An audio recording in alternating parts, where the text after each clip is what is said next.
মানুষ ভোট দিচ্ছে, মানে নির্বাচন কমিশন যেভাবে আস্থা দিয়েছিল সেটা তারপরেও কিন্তু মানুষ যেন একটু বাড়তি উদ্যোগ নিয়ে মানুষ এবার বিরোধী ভোট করছে।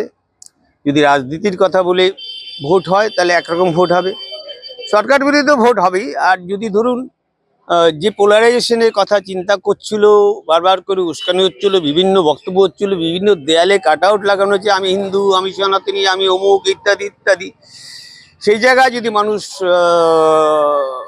ওখানে গিয়ে যদি ওই জায়গায় মন ঠিক করে তাহলে পোলারাইজেশন হবে।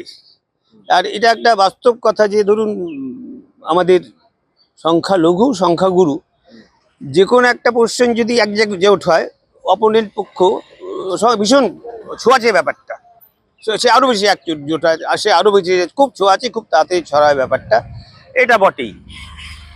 হ্যাঁ, আপনি বলছেন যে পোলারাইজড ভোট হতে পারে কিংবা সরকার বিরোধী পক্ষের ভোট হতে পারে, তাহলে কোথাও গিয়ে কি এই যে এত পার্সেন্টেজ ভোট কিংবা কোথাও গিয়ে কি তাহলে কি বিজেপির পক্ষেই ভোটটা যাচ্ছে?